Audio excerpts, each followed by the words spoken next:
Hey guys, it's TJ here. I was getting a ton of questions all day about the new Mako Talents and what you should play and what build to play, so figured I'd make a quick video for you guys and explain everything new and explain what I'm running and why I'm running it and what you could run instead and everything that works within the tree. So, what's new is a couple points got moved around, a couple points got reworked, and there's a bunch of new stuff in general. Um, so I'll just start out with like kind of your base build that you should be looking to go for. And that looks like this. And I'll explain the new talent. This is probably the best talent in the tree. This Guardian's Fluidity. This is the talent you're looking for early game. Guardian's Fluidity and Will of Stone. So basically, this just makes it so every other global you get 1 second off your stone shield. This is just stronger than everything else in the tree, just straight up. It is just the strongest node in the tree, pound for pound. Tons of stone shield uptime, very good. New talent, we take it instantly. After that, I like Will of Stone. I think most people like Will of Stone. Very obvious, just saves you 4 globals a minute. And helps you in your opener a lot.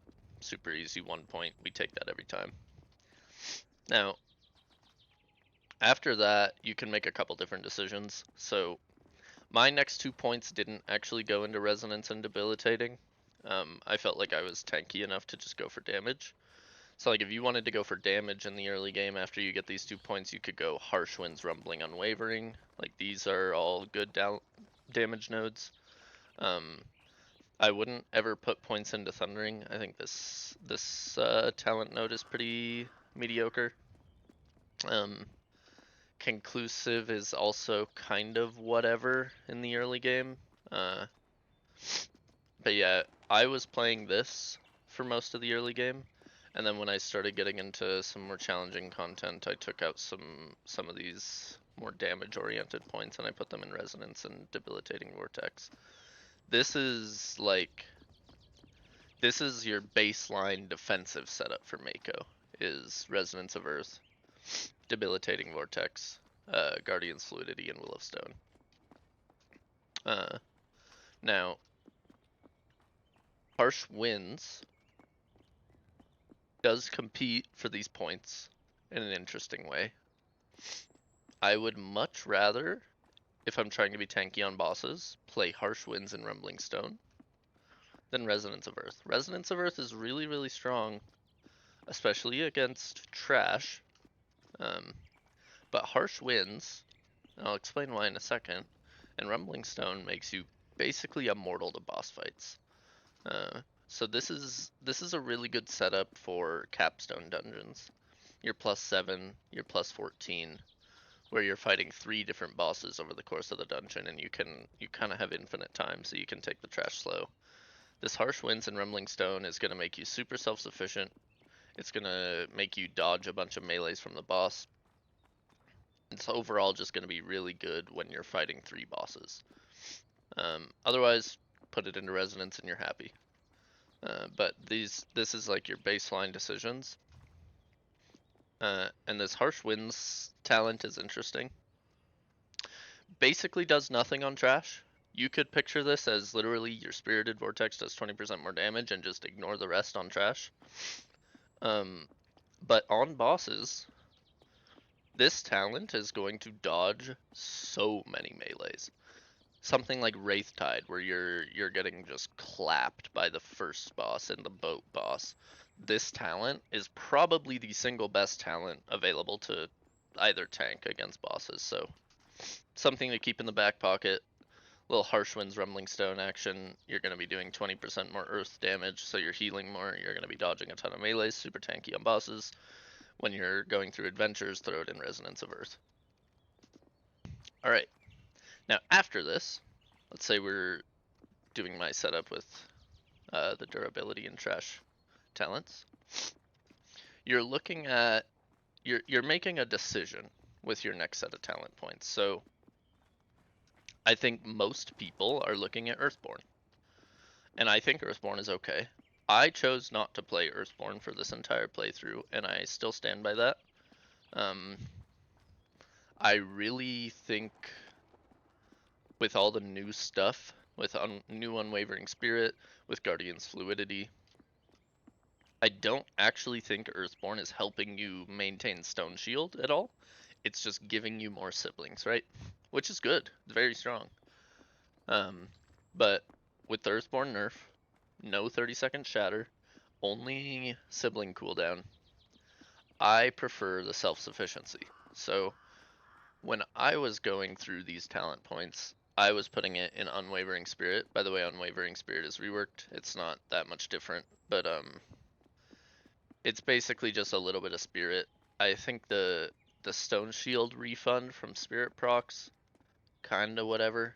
It gets pretty strong in the late game, but we're already kind of rolling in Stone Shield. So this is basically just 3% Spirit, which is good. 3% Spirit is good.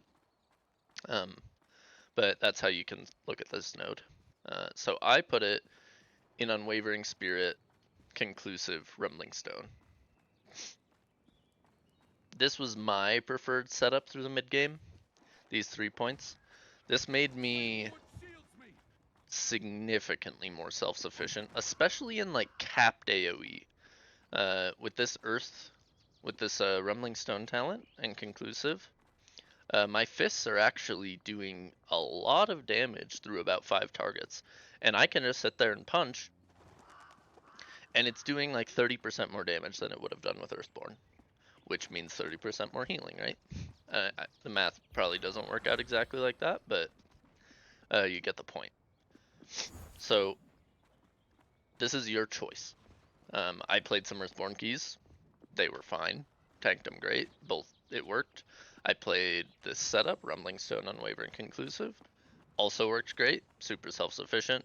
But you can't make as many mistakes with this. Your rotation has to be solid. All your power is in your healing, and your healing is in your hands. So if you want to just play Earthborn and have the cooldown, there are days where this is probably better for me. When I'm making mistakes, when I'm tired, when I'm sloppy, play Earthborn, just get the mobs together, hit a nice little Cyclone sibling into Shatter, and you are living good. So that's your choice. My preference is this. Your preference can be Earthborn. Both are great. Now, as you start to get the next couple points, the conversation is a bit weirder. Especially this point breakdown that I have right now. So I don't have a legendary yet. Obviously, were I to loot the boots, and I'll explain this in a minute, I'd be playing Warden of the Temple. If I were to loot the cloak, I'd be playing Earthborn. If I were to loot the neck, I'd be playing Earthwell, right? Every legendary has a distinct set of talent points that it takes. But me, being legendary-less, I'm basically just putting points into niche stuff based on what the dungeon is asking of me. So, for example, in our Wraith Tide, we have the anchor boss who swings his big anchor for half my HP. Harsh Winds is really insane. The last boss, swinging her sword for like a third of my HP with pretty high attack speed. Harsh Winds is insane.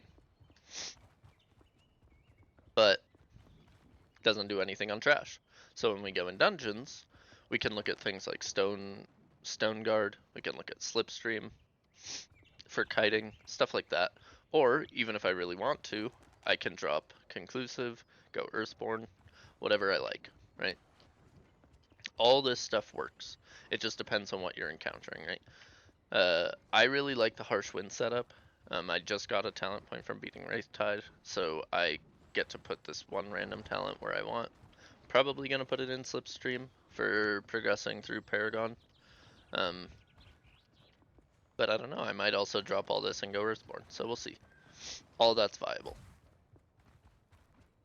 Now, For the final part of this video, I'm gonna explain what to do when you loot your legendary.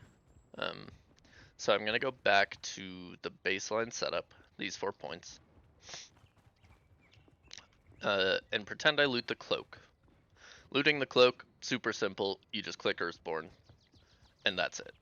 The cloak doesn't really do much. You're kind of sad if you loot the cloak, but this is the talent point you click if you get it. Nice and easy. Now, it gets a little bit weirder when you loot the other ones. So, looting the boots, which I believe is the best legendary for Mako, you need to learn how to play Warden of the Temple.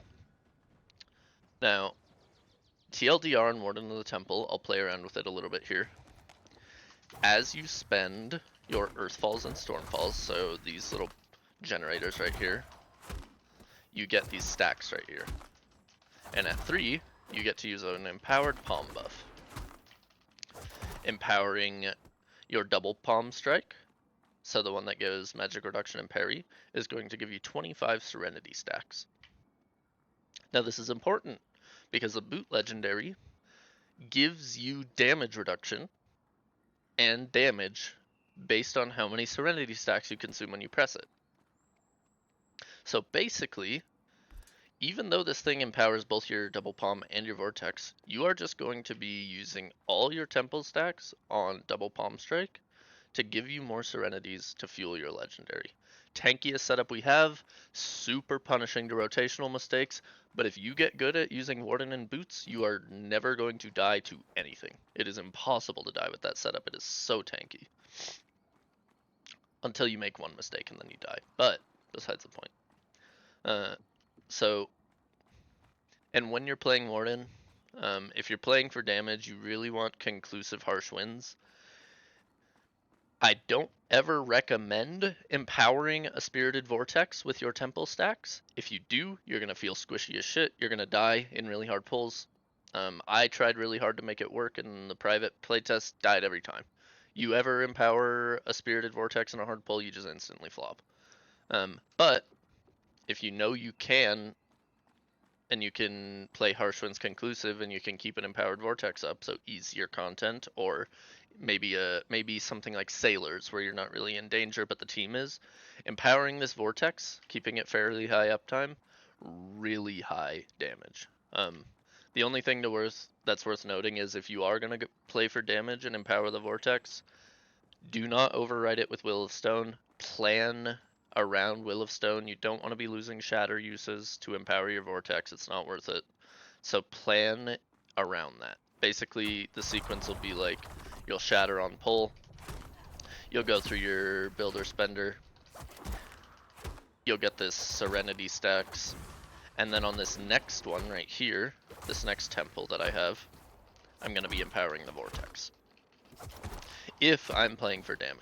I don't recommend it, but you're probably going to see me doing it where I can. And then, so I empower the Vortex. The Spirited Vortex will be my top damage, by the way. And then I don't refresh it. I just wait for my, my next Shatter. Now, neck, a lot simpler. You just click Earthwell. You click Unwavering Spirit. Rumbling Stone is better than Conclusive. Harsh Winds is kind of useless. If you have the neck, it's just this. Just, there it is. How you play the neck is you all of a sudden are Haste Spirit. You are not Expertise or Crit anymore. You are Haste Spirit when you have the neck. And you just punch for the rest of your life. You never use a kick again. You just punch, finish the combo. It consumes both your Earthfall. Just punch forever. Now, if you're struggling for Stone Shield uptime, you're going to be using Serenity pretty much on cooldown. If you aren't, you use it as a big heal. The neck basically plays like a Death Knight. You just need to live between your Earth Fist barrages. Earth Fist barrage heals you to full. You get big Serenities. It's pretty linear. It's nice to play. Alright, I think that about sums it up. Thank you guys for watching. Hope this video was helpful. GN.